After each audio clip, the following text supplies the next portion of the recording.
Clip number 503۔ اس clip میں آپ قرآن پاک کی سورہ یونس کی آیت نمبر 89 سے 91 تک کی تلاوت، ترجمہ اور تفسیر قرآن صراط الجنان سماعت فرمائیں گے۔ بسم اللہ الرحمن الرحیم۔ ترجمہ، اللہ کے نام سے شروع جو نہایت مہربان رحمت والا ہے۔ قال قد اجیبت دعوتکما فاستقیما ولا تتبعان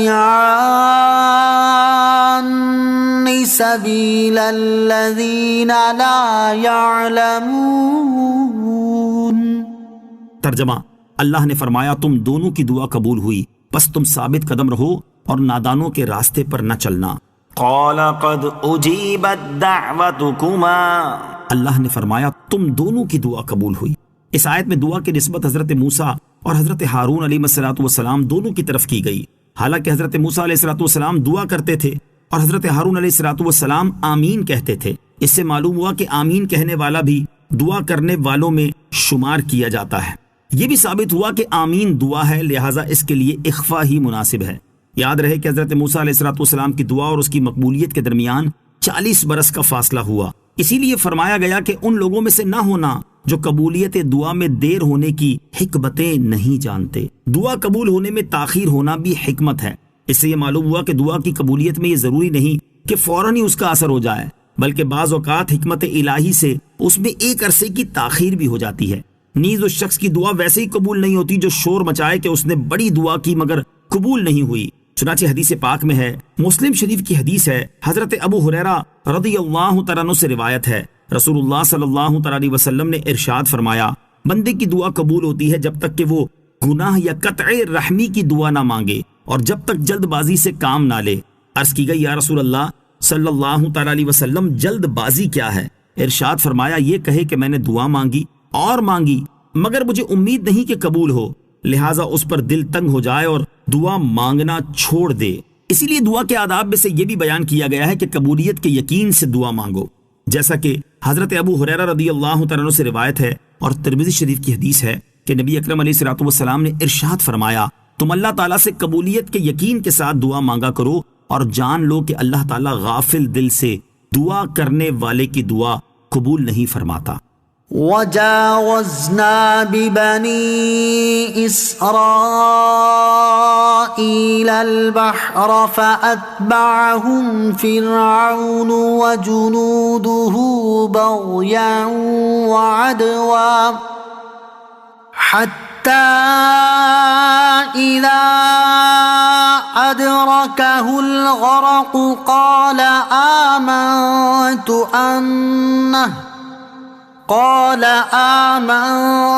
أنه لا إله إلا الذي آمنت به بنو إسرائيل وأنا من المسلمين۔ ترجمہ، اور ہم نے بنی اسرائیل کو دریا عبور کرا دیا تو فرعون اور اس کے لشکروں نے سرکشی اور ظلم سے ان کا پیچھا کیا، یہاں تک کہ جب اسے غرق ہونے نے آ لیا تو کہنے لگا، میں اس بات پر ایمان لایا کہ اس کے سوا کوئی معبود نہیں جس پر بنی اسرائیل ایمان لائے ہیں اور میں مسلمان ہوں۔ قال آمنت، فرعون نے کہا میں ایمان لایا۔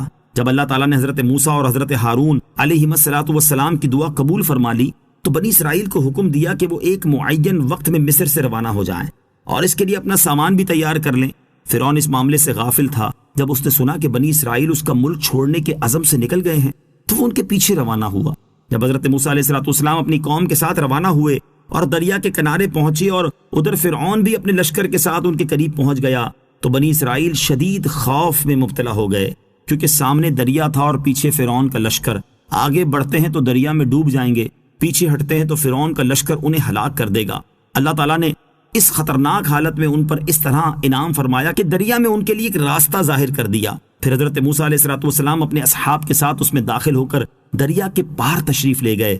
اللہ تعالیٰ نے دریا میں بننے والے رستے کو اسی طرح خشک رکھا تاکہ فرعون حضرت موسیٰ علیہ السلام کے تعاقب میں اپنے لشکر کے ساتھ اس میں داخل ہو جائے۔ جب فرعون اپنے پورے لشکر کے ساتھ اس دریائی راستے میں داخل ہو گیا تو اللہ تعالیٰ نے دریا میں پڑے ہوئے شگاف کو ملا کر فرعون کو اس کے پورے لشکر سمیت ڈبو دیا۔ جب فرعون ڈوبنے لگا تو اس امید پر اپنے اخلاص اور ایمان کا اظہار کرنے لگا کہ اللہ تعالیٰ اسے اس مصیبت سے نجات دے دے گا۔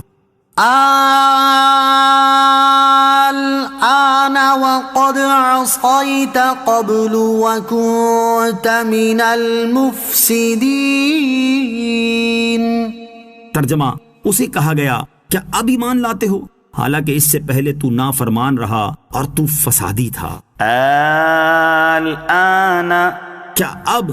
ڈوبتے وقت جب فرعون نے ایمان کا اقرار کیا تو اس وقت اس سے کہا گیا کہ اب حالت اضطرار میں جبکہ غرق میں مبتلا ہو چکا ہے اور زندگی کی امید باقی نہیں رہی، اس وقت ایمان لاتا ہے، حالانکہ اس سے پہلے تو نافرمان رہا اور تو فسادی تھا، خود گمراہ تھا اور دوسروں کو گمراہ کرتا تھا۔ مروی ہے کہ ایک مرتبہ حضرت جبرائیل علیہ السلام فرعون کے پاس ایک تحریری سوال لائے جس کا مضمون یہ تھا کہ ایسے غلام کے بارے میں بادشاہ کا کیا حکم ہے جس نے ایک شخص کے مال و نعمت میں پرورش پائی، پھر اس کی ناشکری کی اور اس کے حق کا منکر ہو گیا اور اپنے آپ مولا ہونے کا مدعی بن گیا۔ اس پر فرعون نے یہ جواب لکھا کہ جو غلام اپنے آقا کی نعمتوں کا انکار کرے اور اس کے مقابل آئے، اس کی سزا یہ ہے کہ اس کو دریا میں ڈبو دیا جائے۔ جب فرعون ڈوبنے لگا تو حضرت جبرائیل علیہ السلام نے اس کا وہی فتویٰ اس کے سامنے کر دیا اور اس کو اس نے پہچان لیا۔